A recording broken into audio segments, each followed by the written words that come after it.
The Edward Bok Story. Edward Bok, as a young boy, lived in New York City. Early one morning, he stood in front of a bakery shop, hungrily eyeing the pies, cakes, cookies, and bread displayed in the window. But they look good. I'm hungry. Well, good morning, young man. Admiring the goodies in the window. Oh, yeah. They do look good, but they look even better through a clean window instead of a dirty one. Oh, do you know who you're talking to, young man? Yeah, I've seen you before. You own the bakery. Hey, you have a lot of nerve telling me my plate glass window is dirty. But, sir, it is, isn't it? Yes, but... And the pies and cakes and things would look much more inviting if the glass was clean, don't you think, sir? Oh, yes, I suppose so, but you're suggesting what? Oh, let me clean the window for you and keep it clean. Oh, you got yourself a job, young man. What's your name? Edward Bok. Dutch, aren't you? Yeah. I come over to this country when I was a small boy. Your parents are here in America. Yeah, my mother. My father is dead. Well, Edward, come in.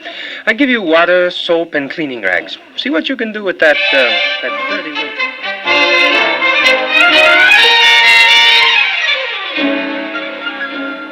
Say, sir, how does it look? Oh, it's so clean it doesn't look like there's a window there at all.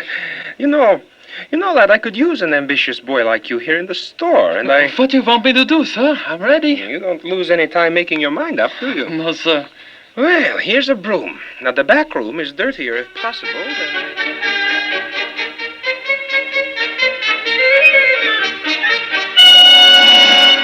Well, Edward, you're a good worker.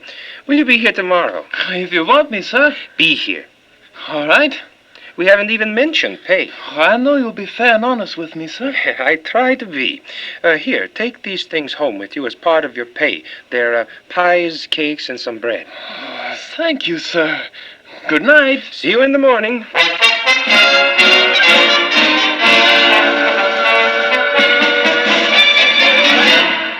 You're a good boy, son. You like America. Oh, very much, Mother. America like you. It's the land of opportunity, Mother. Where else could I start out in the morning and come home with a job and such delicious cakes and things? You smart boy, son. You make good in America. I have one paper route open, son, but it isn't too near your section of town. I'll take it anyway, Mr. Editor. Good evening, Mrs. Kongorski. Evening, Edward. And how is Mr. Kongorski? He's not getting along very well, I'm afraid. Oh, I hope he gets better. It's very kind of you, Edward. Here's your paper, Mrs. Kongorski. Thank you. Hi, Sammy. Hi, Eddie. Where's your mom, Sammy? Well, she's gone to the church meeting over on 9th Street. Well, Sammy, here's your paper. See you tomorrow. The girl said you want to see me, Edward. Oh, yes, sir. I'm afraid I don't have another paper route for you, Edward, even though I know the one you have is pretty far from your home. Well, that's the route I have, Mr. Editor. Oh, you do? What do you want, then? Well, I have an idea, Mr. Editor. Mr. Kongorski, he lives over on 12th Street. He's sick and been confined to his bed. So what? Am I supposed to cry? And Mrs. Franks is at the church picnic on 9th Street. What's this all about, Edward? Wouldn't you like to print that in your newspaper? Print that? Why? Well, it's news. News? Of a local news, yes. People like to see their name in print. I print a local news column. Edward, my boy, you write all that down and any other local items you run across. Mr. Editor, how much? I can use a column or two, maybe. No, I mean how much money? Oh, you want pay? Yes, sir. Well, I guess that's only right and fair. All right, I'll pay you. And I'll get the news. Edward, you're a smart boy. Ambitious. You'll go far.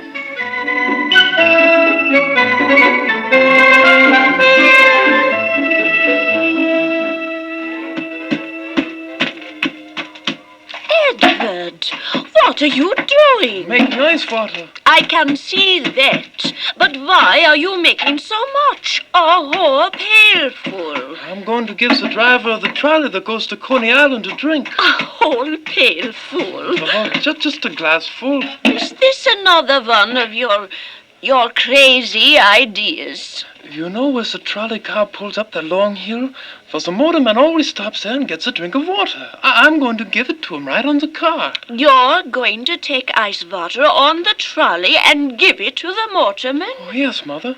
You have an idea you can make money out of it. That's where the pailful comes in. I'm going to give the motorman a drink and sell drinks to the passengers at 1 penny a glassful.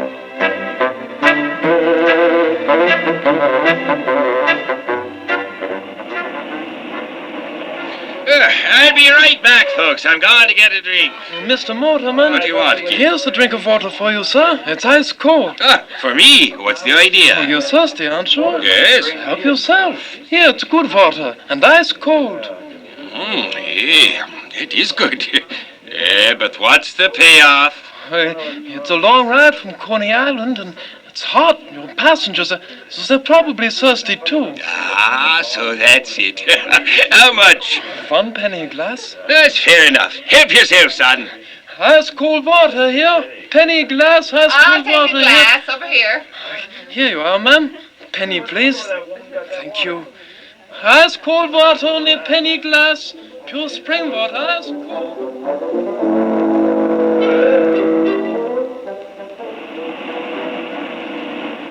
Sir, here's a drink of water for you, free. Hey, what's this? Another ice hawker? Edward's got competition, eh? Have the drink, sir? Might as well. Doesn't make any difference to me who gives me a drink and sells to the passengers. Hey, boy, give me that drink. Yes, sir. Who'll be first? Ice cold water, only 1 cent a glass. A drink, ma'am? Please. Here you are, the best ice water this side of the Rocky Mountains. Here, ma'am. Here's your ice water, sir. Now, Ice cold water. someone else selling 1 water? cent a glass. You have competition, Edward. He stole my ideas, that's what. Oh, can't help it, Edward. This is a free country, you know. Sorry. It's all right. Maybe next trip. Yes, maybe next trip.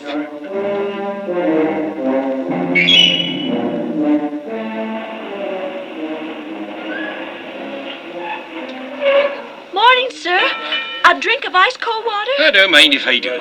Give me the... I have something better than water, sir. Lemonade, half a glass. Free? To you, yes. To the passengers, 2 cents a glass. Only 2 cents. Have a glass of water, sir. It's pure, healthful. It's better for you. Drink water, sir. Oh, no, not when I can get ice-cold lemonade for the same price. Free.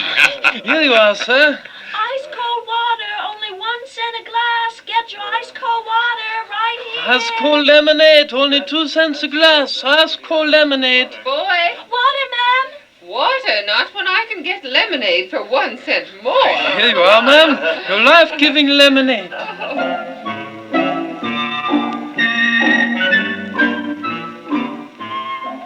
Mother, I'm going to quit school. Quit school?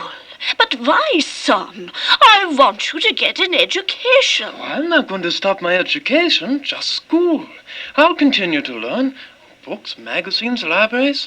Lots of successful men are self-educated. Yes, but do you have the self-discipline and willpower to educate yourself? I think so, Mother. Son, I've often thought about talking to you. And now you're old enough, and I'd like to know exactly what your life's ambition is. To be successful. Yes, of course. But success in what? In what line? Money. Son, I'm ashamed of you. Money. It's evil, the root of all evil. No, Mother. The love of money is the root of all evil, not money. And there is a difference. Son, I was really teasing you, Mother. My ambition is to be rich, but not for the usual reasons. Not for the money itself, but for the good I can do with the money. There's so much good that could be done. People need help, guidance. That takes money, lots of money. you want wealth so you can give money away? No, Mother. So I can organize things that will benefit people. Organize what things? I don't have anything specific in mind yet, but, well, it should be in a grand country like this that everyone, even poor people, can go to college. Churches need help. The slums right here in New York should be eliminated and people given a new chance. There are a lot of things I would do if I had the money. Most people have shown how and given a chance can help themselves, and that's what I want to do. I had no idea that you were so mature and, well, concerned with the world's needs. I thought all the time that your ideas and schemes to make money, like selling water and lemonade to the trolley passengers, was to make money for you, to have a good time with. Frankly, son, I'm amazed. I'm very pleased.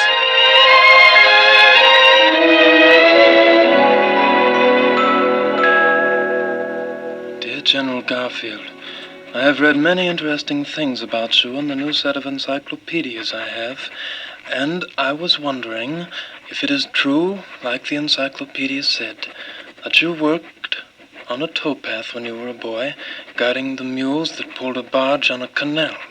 My reason for asking is... Son, why are you writing to General Garfield? He's a busy man, a famous man.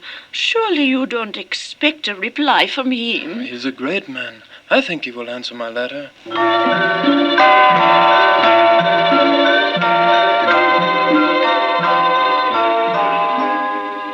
my young friend, it is absolutely true that I did guide mules on a canal towpath. Remember, my boy, it is not what we do, but how we do it that counts. Much success to you in your determination for self-education. Cordially, General Garfield. Dear sir, yesterday's newspaper carried the news of your recent decision involving the lives of many people and millions of dollars. I am attempting to gain an informal education and would like to know some of the reasons, the circumstances, and considerations that caused you to make the decision you did. Someday it may help me, too, to make a right decision, which, in turn, may benefit the welfare of even my... Dear sir, I know you are a very busy man. That fact alone gives me the courage to write to ask you what, in your opinion, is the main factor in making a success of self-education. My purpose in asking you for this information... Thanking you in advance for your kindness in helping me with the problem of self-education, I remain respectfully, Edward Bok.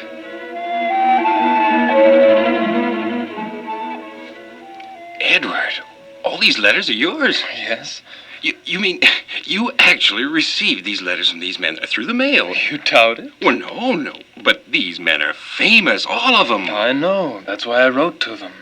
I wanted to find out why they were more successful than the average men. And they actually answered you. Of course. Oh, you got a mint here. Do you know that? Oh, what do you mean, a mint? Well, these letters, they're valuable. A collection of letters from famous men. Huh, why, they could make you famous. Now, I'm serious. Yes, of course. All right, there's a way you can find out, you know. Call up the newspaper. Tell the editor what you have. I'll bet he'll be interested. I'll do better than that. I'll go see an editor, one I used to work for. I delivered papers for him. Well, if it isn't my young friend Edward Bok. My, you've grown. A little. You don't want another paper route, do you? Frankly, Mr. Editor, I came to see you because... Let me tell it. You came to me because you have an idea. Like the idea you had of selling me news items about your paper route customers. Well, I'll buy your idea, whatever it is. Being what you are, your ideas are bound to be good. I have a collection of letters from famous people. Businessmen, presidents, ministers, financiers, politicians. Presidents of what? The United States of America. Well, where did you get these letters? Through the mail? You bought them? No, they were written to me. By presidents of the United States and other famous men? Yes, sir. Let me see them. Yes, sir.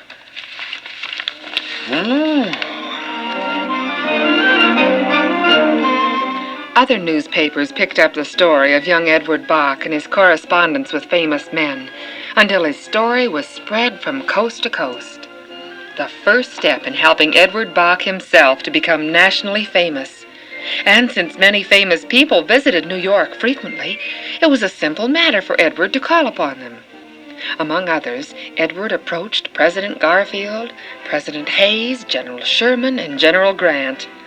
All of them received him kindly and expressed interest in his problems. One time, a certain company started giving away pictures of famous people to everyone who bought their product. Edward wondered why the company did not print a little biography on the back of each picture. With this question in mind, he went to the head of the company. All right. My time is valuable, so make it short now. What do you want? These pictures you are giving, they would be more valuable and bring you more business if a short biography was printed on the back of each. Yes, you're right. Martha, get Mr. Baker in here. Now, young man, where did you get this idea? Oh, it's my idea, sir. Brilliant idea, brilliant. You wish to see me, Chief? These pictures you give away... Going over fine, sir. Our business has increased They would be more valuable and bring more business if a short biography was printed on the back of each, Yes, a very good idea. You are head of my advertising department, are you not? Yes, sir. Well, then why didn't you think of the idea? Well, sir, I'll stop stammering and get busy. Write some biographies. And better make them good, interesting. Yes, sir. Oh, sir, it was my idea. Yes. How much? A fee for writing the biographies. You want to write the biographies? Yes, sir. Might be a good idea at that, a young man's fresh viewpoint. Baker, never mind the biographies. Now, son, I think we'll start out with, say, 100 biographies. Can you write that many? Yes, sir. 100 biographies of 100 words each at, shall we say, $10 each. That's $1,000 for the total. Satisfactory? Yes, sir. Just think, Mother. $1,000. 1,000 just for writing 100 short biographies about men I already know. Whew. During this time, Edward attended business college at night and studied shorthand. The years passed, and the boy Edward Bok became the man Edward Bok. He had the opportunity to report on speeches made by famous people. This he did for his old newspaper editor. You're a good reporter, Edward. That's why I especially wanted you for this job. President Rutherford B. Hayes, I understand. Think you can handle the assignment? Always writing about and interviewing famous people, but never one myself. Oh, you will be. Someday the name Edward Bok will mean something. It'll be a famous name. Anything special you want me to ask the president? No, it's a dinner. Many reporters will be there from almost all metropolitan newspapers. Just report what you see and hear. Yes, sir, Chief.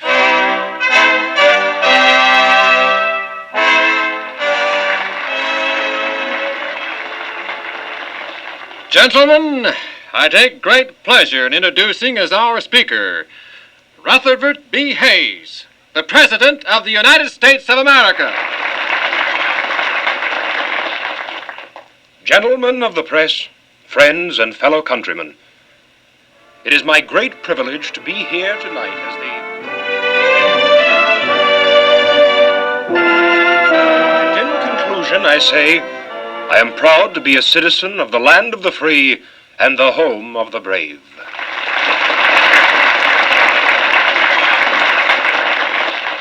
At the conclusion of President Hayes' speech, a number of reporters gathered around the president. All but Edward Bok. He hung back. At last he approached the president. Mr. President, permit me to compliment you on your speech. The topic was timely and I appreciated your presentation. Thank you. I tried to take down every word, but... I know, I talk too fast. Yes, sir. And I wondered if I might have a copy of your speech, Mr. President. First, let me ask you something. During dinner, I noticed you asked the waiter to remove your glass of wine. Why? Oh, so I could have more room to write. But the wine hadn't been touched. I don't drink, sir. Good. I hope you never do.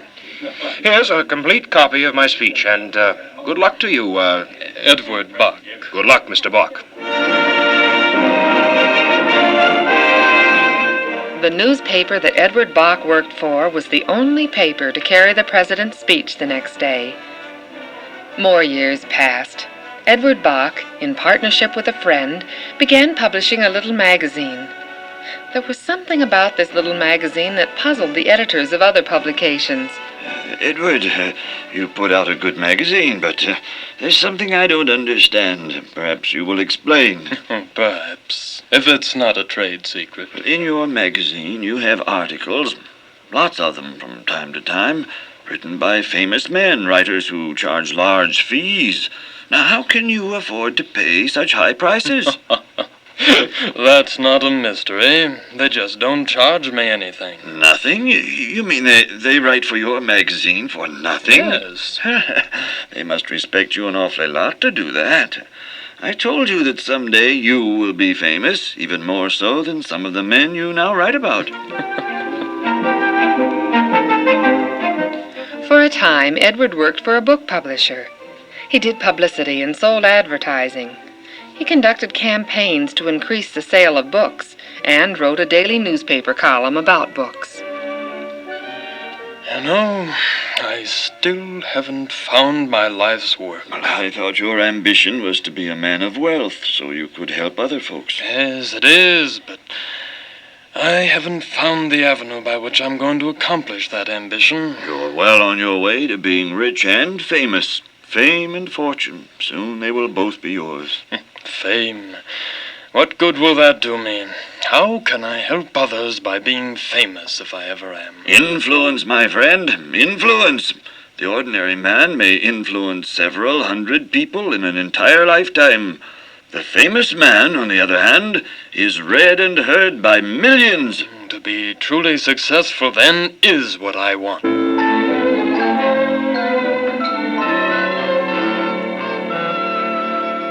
Well, Edward, my friend, is it true what I hear about you? Something funny? Very funny. Should I laugh too? Yes. Really, it is funny. You were offered the job of editing a woman's magazine. You! Oh, is that it? It is rather funny, isn't it? Then it is true?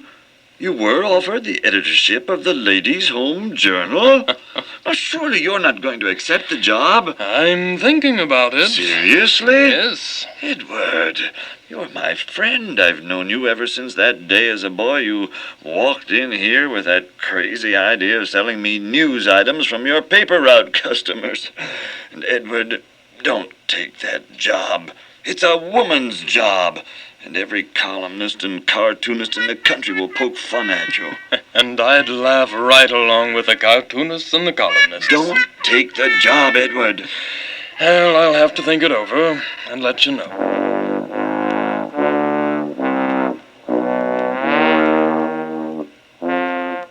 No, that job as editor of the Ladies' Home Journal. Yes, you thought it over and decided not to accept. It's just what I want. Everything I want. Just think. It's a national magazine. Millions will read it. As editor, my influence can be almost unlimited.